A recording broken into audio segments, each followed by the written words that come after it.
राधे राधे भक्तों, आज आखा तीज है यानी अक्षय तृतीया।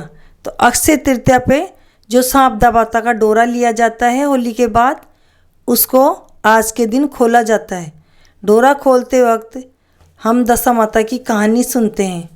तो आइए इसके बारे में हम आपको जानकारी देते हैं।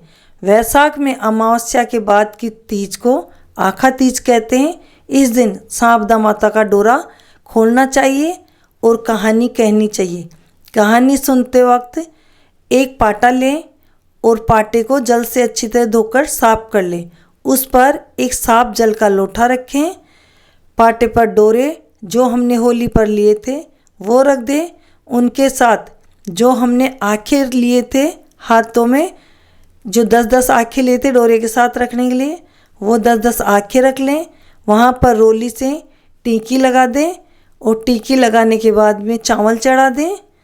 और चावल चढ़ाने के बाद में जो हमने 10 पूड़ी बनाई है और हलवा बनाया है, जैसे दशा माता का डोरा खोलते हैं उस दिन 10 पूड़ी बनानी चाहिए और उस पर हलवा। तो जो 10 पूड़ी बनाई है और हलवा बनाया है उनको भी पाटे पे रख दें। जल के छींटे देकर पूजा करके कहानी सुने। कथा वही नल राजा और दमयंती की सुननी चाहिए जो डोरा लेते वक्त सुनी थी।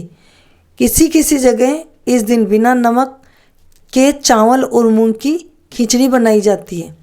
किसी जगह कढ़ाई नहीं चढ़ाते हैं, पापड़ नहीं सेकते हैं। इस दिन बद्रीनारायण के पट भी खुलते हैं। सो घर में भी कोई लोग बद्रीनारायण जी की पूजा भिगे हुए चने की दाल, तुलसी और मिश्री का भोग लगाकर करते हैं और आरती करते हैं।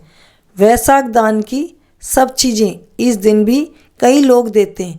वैशाख महीने में राजा और बांदरी की कहानी भी सुननी चाहिए जो हमने पहले ही अपने चैनल पे डाल रखी है, वहाँ से आप देख सकते हो। अब आपको बता दें कि जो डोरे हम कहानी सुनते हैं उनका हम बाद में क्या करें। तो यह भी हम आपको बता देते हैं कि उन डोरों को कई जगह तो लोग अपने घर के ही किसी गमले या पेड़ में दबा देते हैं और कई लोग नदी में प्रवाहित कर देते हैं। कई लोग पीपल की जड़ में दबा देते हैं और कई लोग अपने घर में इनको बांध के रख देते हैं। इसी तरह से सबके अपनी अपनी मान्यता है।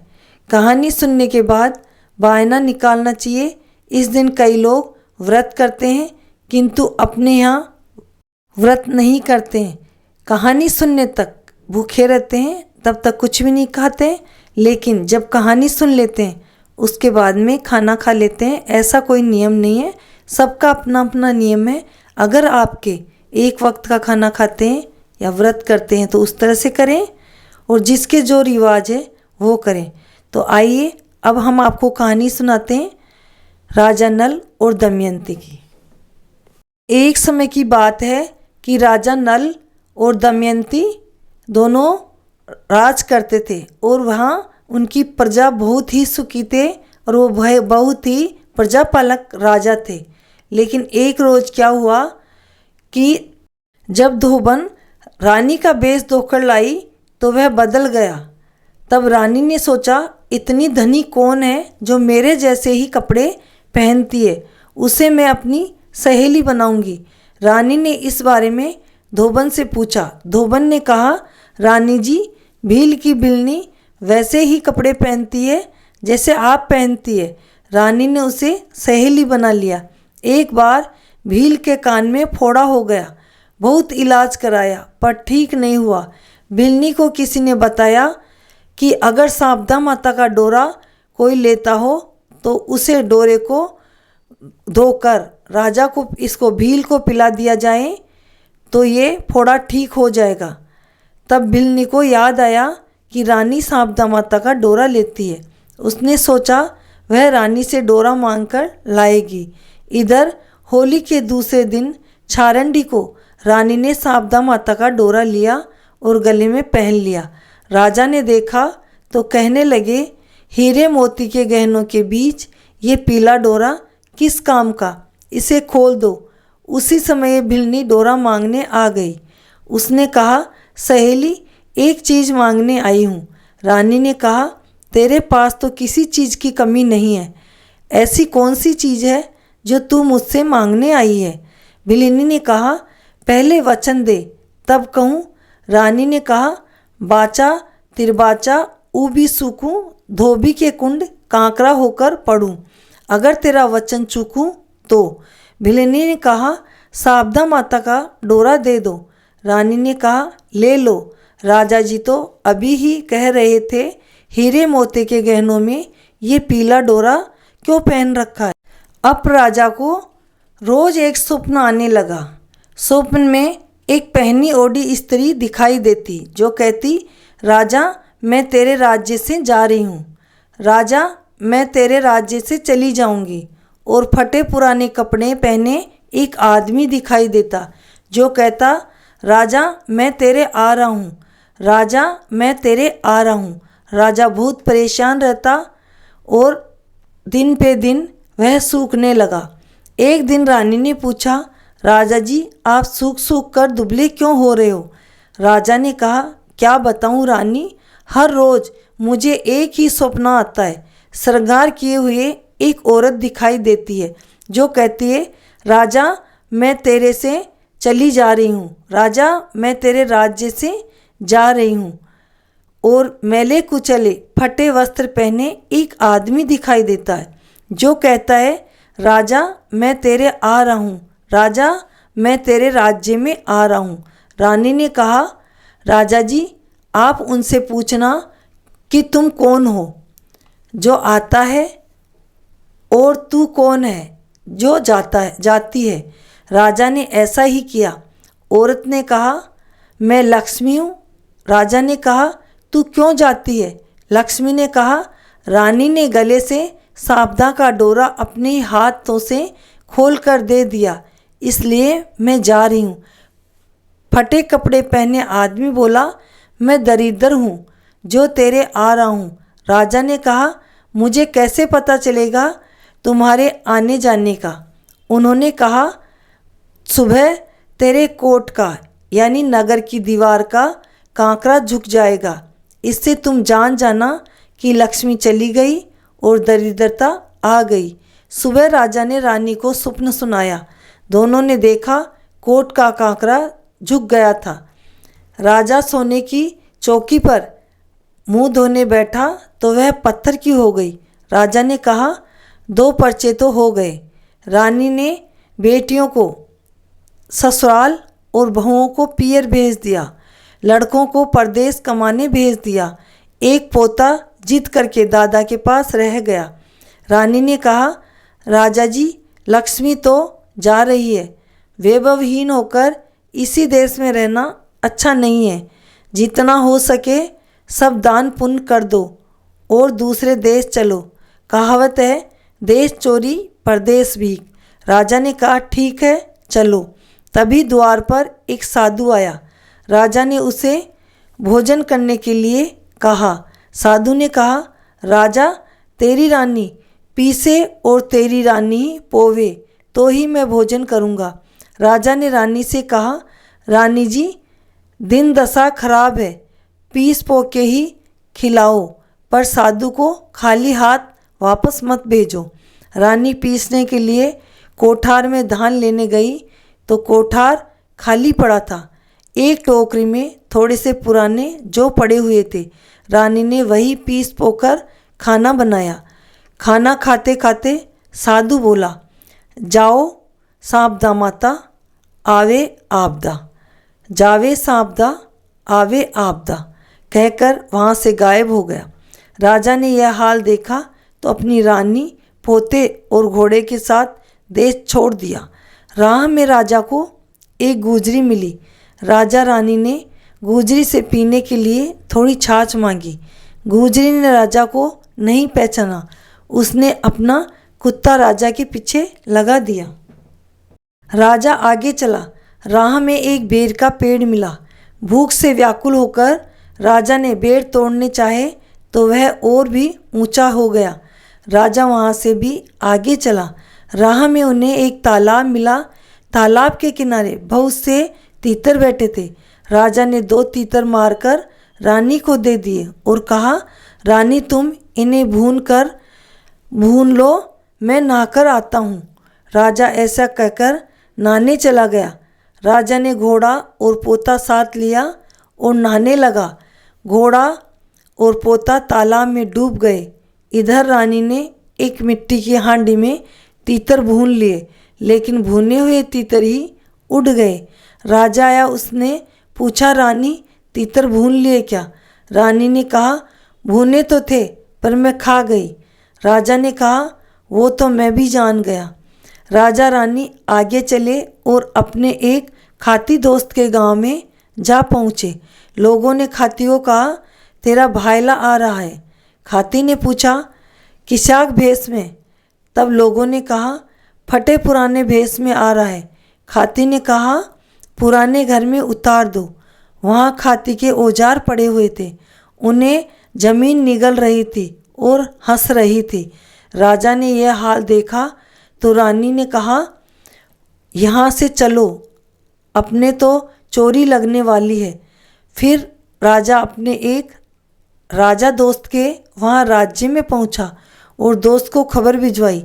राजा को पहरेदारों ने कहा, आपका मित्र आ रहा है। राजा ने पूछा, कैसे हाल है? पहरेदारों ने कहा, फटे वस्त्र, मैले भेष। राजा ने कहा, मेरे पुराने महल में रुकवा दो। पुराने महल की खूंटी पर 1.25 करोड़ का हार लटका हुआ था। रानी नहाकर गई तब भूल गई थी। उसे दीवार पर बने एक मोरनी निगल रही थी। रानी ने यह देखा तो राजा से कहा, राजा जी देखो, मोरनी हार निगल रही है।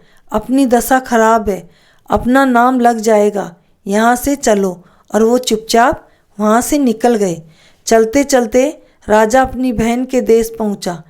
पनिहारियों के साथ खबर भेजी। उन्होंने बहन से आकर कहा, तेरा भाई आ रहा है। बहन ने पूछा, कैसे हाल है? पनिहारियों ने कहा, हाल बहुत बुरे हैं, फटे हाल है।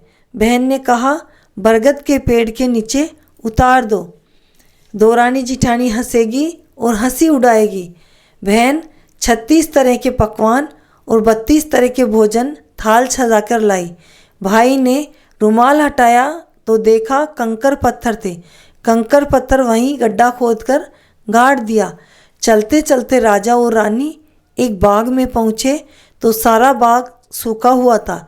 राजा रानी वहाँ बेहोश होकर गिर पड़े। इस प्रकार उन्होंने अनेक दुख उठाए। 12 वर्षों से राजा की दशा बावड़ी। अच्छे दिन आए और सारा बाग हरा हो गया। मालन जलाने को सूखी लकड़ी तोड़ने आई। यह देखकर बहुत खुश हो गई कि सारा बाग हरा हो गया। उसने माली से कहा, हमारे बाग में कौन भाग्यवान आया है जो सारा बाग हरा हो गया। बाग में बेहोश पड़े राजा और रानी को देखा तो उन्हें घर लाए, नहलाया धुलाया और खाना खिलाया और उन्हें धर्म का भाई बना लिया। राजा रानी बाग में काम करने लगे। रानी ने मालन से कहा, मैं 4 काम नहीं करूँगी, झाड़ू नहीं लगाऊंगी और बर्तन नहीं मांजूंगी और दिया जलाने और सेज बिछाने का काम भी नहीं करूंगी। इस तरह से राजा और रानी वहाँ बाग की देखभाल करने लगे और वहीं रहने लगे। रहते रहते साल भर निकल गया। होली का दिन आया। होली के दूसरे दिन राजा पाणित कर रहा था, यानी बगीचे में पानी दे रहा था। तो उस समय चरस में कभी हल्दी की गांठ आती तो कभी कुकड़ी या जौ की दंगी आती। राजा उन्हें निकालकर वापस कुएं में फेंक देता। रानी ने पूछा, राजा जी क्या फेंक रहे हो? राजा ने कहा, रानी कभी हल्दी आती है तो कभी कुकड़ी आती है, उन्हें ही फेंक रहा हूँ। ये तुम्हारे टमटूमण ने पहले ही बर्बाद कर दिया। रानी ने कहा, राजा जी पहले सांपदा माता का डोरा दे दिया था, इसी से हुआ। अब आप बोल दो, हे सांपदा माता, तू मेरे साथ और साथ 14 पीढ़ियों तक रहती होवे तो अब हल्दी कुकड़ी आना, नहीं तो मत आना। राजा ने बोला, तब हे सांपदा माता, तू हमारे साथ और साथ 14 पीढ़ियों तक रहती होवे तो कुकड़ी दंगी आ जाना, नहीं तो मत आना। कुकड़ी, हल्दी और दंगी वापस आ गई। राजा रानी ने वही कुएं की पाल पर बैठकर डोरा लिया और कथा सुनी। वैशाख में आखा तीज का दिन आया और दशामाता का डोरा खोलने का दिन आया। पूजा के और बये के लिए हलवा बनाना था। रानी ने मालन से कहा, भाई जी थोड़े से गेहूँ दे दो तो पीस लूँ, हलवा बनाना है। मालन ने गेहूँ दिए। रानी पीसने बैठी तो ढेर सारा आटा हो गया। रानी ने कहा, माता तू धीरे धीरे आ, नहीं तो मालन मेरे चोरी लगाएगी। फिर रानी ने मालन से घी मांगा। उसने कहा, भाभी मैंने कल ही कूपे बेच दिए हैं, पहले क्यों नहीं कहा, दे देती। रानी ने कहा, भाई जी पोंछ कर थोड़ा सा घी दे दो। मालन ने कहा, जाकर देख लो, हो सकता है थोड़ा बहुत मिल जाए। रानी ने जाकर देखा, सब कूपे सीधे पड़े थे और भरे हुए थे। रानी ने कहा, भाई जी थोड़े से घी के कारण आपने झूठ बोल दिया। मालन ने कहा, कूपे तो खाली थे, भाभी तुम्हारे ही भाग्य से घी मिल गया। फिर रानी ने कहा, भाभी थोड़े फूल तोड़कर बेच आऊं, भैया निकालना है, 100 पैसे चाहिए। मालन ने कहा, ले जा। रानी फूल बेचने गई तो शहर के राजा की रानी ने सोने का टक्का देकर फूल खरीद लिया। सोने के टक्के और थाली भर हलवा से बायना निकालकर मालन को दिया तो मालन बोली, भाभी ये भैया तो राजा रानी का सा लग रहा है, आप लोग कौन हैं? रानी ने कहा, हम तो विपत्ति के मारे हैं, यही जान लो, बस इससे ज़्यादा और क्या जानोगी। एक शहर में राजा की लड़की का स्वयंवर हो रहा था। राजा भी गया। राजकुमारी ने राजा नल के गले में ही माला डाल दी। सबने कहा, बाई वर भूल गई, ये माली का नौकर है। दोबारा राजकुमारी ने फिर उसी के गले में माला डाल दी। सबने कहा, फिर बाई भूल गई, तीजा चावल भीगा, चौथा लोग पसीजा, एक बार फिर करो। इस बार राजा को उपलों में चुनवा दिया गया। राजकुमारी सब राजकुमारों को छोड़ती हुई वहाँ चली गई जहाँ पर राजा को उपलों में चुनाया हुआ था। वो सारे उपले हट गए और राजकुमारी ने जाकर राजा के गले में माला डाल दी। राजकुमारी के पिता ने कहा, जो शेर का शिकार करेगा उसी के साथ राजकुमारी की शादी होगी, और राजा नल को कटखाना घोड़ा और भूटे हथियार पाती दे दिए। राजा नल फिर भी शेर का शिकार कर लाया और उसके खास खास अंग काटकर थैले में भरकर पेड़ पर टांग दिया। अन्य सब राजकुमार शिकार से लौट आए, कोई शेर का शिकार नहीं कर पाया। राजा ने कहा, माली के नौकर को ढूंढ कर लाओ, शायद वहीं शेर का शिकार करके लाया हो। नौकर बुलाने गए तो देखा राजा नल पेड़ के नीचे सो रहा है। नौकर बोले, ए माली के रेतवे, चल राजा जी ने बुलाया है। वो बोला, ऐसे नहीं आऊँगा, राजा राणा की रीत से लेने आओ तब आऊँगा। हाथी घोड़े पालकी लाकर आदर से लेने आओ। और थैला उन्हें देकर कहा, यह शेर के शिकार के खोज राजा को दे देना। शादी हो गई, राजा वहीं रहने लगा। एक दिन राजा नल अपनी रानी सहित छत पर खड़ा था कि बिजली चमकी। राजा ने कहा, चमक बिजली मेरे देश। रानी ने कहा, राजा जी अपना भी देश है क्या? तब राजा नल ने कहा, तेरा बाप तो एक गांव का राजा है, मैं 7 गांवों का राजा हूँ। रानी ने कहा, राजा जी तब तो अपने गांव चलो, सासरे के तो सेल भी चौके हैं, पियर के बोल भी खोटे हैं। सुबह राजकुमारी हंसती हंसती भाभियों के पास गई और कहा, भाभियों तुम रोज़ बोलती थी पेट में से तो निकली पर हांडी में से नहीं निकली।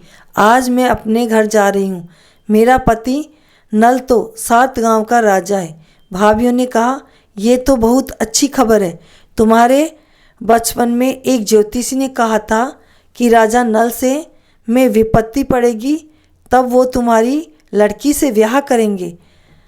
राह में राजा ने अपनी दुख की रानी को साथ लिया और माली मालन से विदा ली। उन्हें जब यह मालूम हुआ कि यह तो राजा रानी है जिनसे हमने नौकर की तरह काम कराया, तो वह क्षमा मांगने लगे। राजा ने कहा, तुमने तो हमारे दुख के दिन निकाले हैं, तुम हमारी धर्म की बहन हो, तुम्हारे लड़के लड़की की शादी में हमें ज़रूर बुलाना, हम मायरा लेके आएंगे। अपनी दोनों रानियों को साथ लेकर राजा लौट गया। राह में अपनी बहन के घर आ गया, खबर भेजी भाई आया है। बहन ने पूछा, कैसे हाल है? खबरिये ने कहा गिनना लगी है। तब राजा की बहन ने कहा कि मेरे को मेरे नए महल में ले आओ। तब राजा ने कहा कि नहीं, हम उसी बड़ के पेड़ के नीचे उतरेंगे। बहन खाना बनाकर 36 प्रकार के व्यंजन से थाल भरकर ढककर लाई। भाभी थाल से कपड़ा हटाकर बोली, जीमो रे मारा हंस हंसनी, जीमो रे मारा वंश वंशनी। नंदन के घर भावज आई। नंदन ने कहा, भाभी जीम रही है या बोल रही है? भाभी ने कहा, बाई जी बोल रही हूँ। जब विपत्ति में थी तब आप कंकर पत्थर लाई थी, और जब मेरी किस्मत अच्छी हो गई तो कंकर पत्थर की जगह आप 36 त्यारी 32 भोजन लाए हो। तब ननद ने कहा, भाभी खाना तो तब भी मैं वही लाई थी, तुम्हारी किस्मत खराब थी तो वो कंकर पत्थर हो गए। पेड़ के नीचे वापस खोद कर देखा तो हीरे मोती जगमगा रहे थे। ननद को देना लेना करके वह आगे निकल गए। राह में खाती का घर आया। राजा ने उसको खबर भिजवाई कि तेरा दोस्त राजा नल आ रहा है। उसने पूछा, कैसे हाल है? खबरिये ने बताया, गिनना लागी छे। खाती ने कहा, मेरी नई हवेली में उतारो। राजा ने कहा, नहीं, हम तो पुरानी हवेली में ही उतरेंगे। राजा ने सवामन सीरा बनवाकर हंसनी के आगे रख दिया।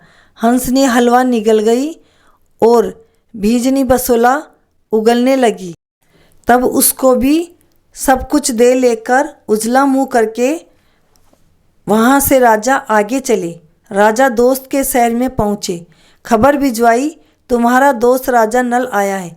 दोस्त ने पूछा, कैसे हाल है? जवाब मिला, गिनना लागी छे। दोस्त ने कहा, मेरे नए महल में उतारो। नल राजा ने कहा, नहीं, हमें तो पुराने महल में ही उतरना है। वहाँ मोरनी के आगे सवा मन सीरा बनाकर रखा। मोरनी हलवा तो खा गई और हार उगल दिया। चोरी का कलंक मिटाकर राजा वहाँ से भी आगे चल दिए। राह में घोड़ा और पोता भी मिल गया। तीतर आ गए, कहने लगे, मोए बखो। राजा ने कहा, तुम मोए बखो ही करते रहना। राजा नल की नगरी में कोई तुम्हें नहीं खाएगा। आगे चले तो बोर्डी झुक कर नीचे आने लगी। तब राजा ने कहा, जा रे, तेरे बैर खट्टे हो जाना। आगे चले तो गुजरी दही छाछ लेकर सामने आने लगी। राजा ने कहा, गुजरी, जब तुमसे छाछ मांगी थी तब वह भी तूने नहीं दी, आज दही दे रही है। क्या गरबी रे गुजरी, देख मचलिया छाछ। नवलगढ़ का राजा, घर घर का पनियार। जब हम नवलगढ़ के राजा ही घर घर के पनिहार बन गए तो तूने अपनी छाछ को लेकर इतना क्यों गर्व किया? उसको भी सोने का टक्का देकर आगे निकले। इतना कहकर आगे चले और महल में पहुंच गए। महल में दीपक जल रहा था, झाड़ू बुहारी निकली हुई थी। राजा जी ने पूछा, भाई किसने दीपक जलाया है, किसने झाड़ू लगाई, जिसके सगनों से हम लौटकर आए हैं? नायन ने कहा, मैंने झाड़ू लगाई। ब्राह्मणी की बेटी ने कहा, मैंने दीपक जलाया। राजा ने उन दोनों लड़कियों की शादी की। शादीशुदा के मुकलावे किए। बेटियों को ससुराल से बुलाया, बहुओं को पियर से बुलाया, बेटों को परदेश से बुलाया। सब कुछ पहले से दोगुना हो गया, पर कोट का कांकरा तो इस बात को याद दिलाने के लिए झुका ही रहा। हे दशा माता, हे सांवदा माता, उसके जो दशा आई जैसी किसी के भी नहीं आवे, और उसके बाद में जो दशा आई वो सब किसी के आई। ये कहानी कहने वाले को, सुनने वाले को, हुंकारा भरने वाले को, सभी को इस कहानी का फल मिले और सभी के घर में धन धान्य की वृद्धि हुई। बोलो दशा माता की जय। अब बता दें कि इसका उद्यापन कैसे करते हैं। सांवदा का उद्यापन डोरा खोलते हैं तब करना चाहिए। हर साल की तरह डोरा खोलकर कहानी वगैरह सुने, बाद में बयान निकाले। बयान निकालते समय 16 जगह 4-4 पुड़ी और सीरा निकालें और हाथ फेरें। एक स्थान पर साड़ी, ब्लाउज और रुपए रखकर हाथ फेर कर सास को दे देना चाहिए। 16 ब्राह्मणियाँ जीमानी चाहिए और हाथ फेरे हुए स्थान के सीरा पूरी में से एक एक को एक एक स्थान का जीमाने में रख देवें। जो हमने 4-4 पुड़ी और सीरा रखा था 16 जगह, वो उठा के सबकी पातल में एक एक जगह का रख देवे। जीमा कर दक्षिणा देनी चाहिए। सारा काम गोटे की साड़ी या ओढ़ना पहन कर करना चाहिए। पहले दिन मेहंदी भी लगानी चाहिए और सिर धोना चाहिए। इस तरह अच्छी तरह श्रृंगार करके पैर ओढ़ कर फिर उद्यापन करें और अच्छी तरह से सभी को खाना खिलाएं, जिमाएं और दशा माता की कृपा पाएं। बोलो दशा माता की जय। भक्तों, ये दशा माता की कहानी थी। आपको ये कैसी लगी कमेंट करके बताएं। चैनल को आपने सब्सक्राइब नहीं किया हो तो सब्सक्राइब कर लें, ताकि हम आपके लिए जो कथाएं लाते हैं वो आप तक पहुंच सके और आप उनका लाभ उठा सकें। राधे राधे।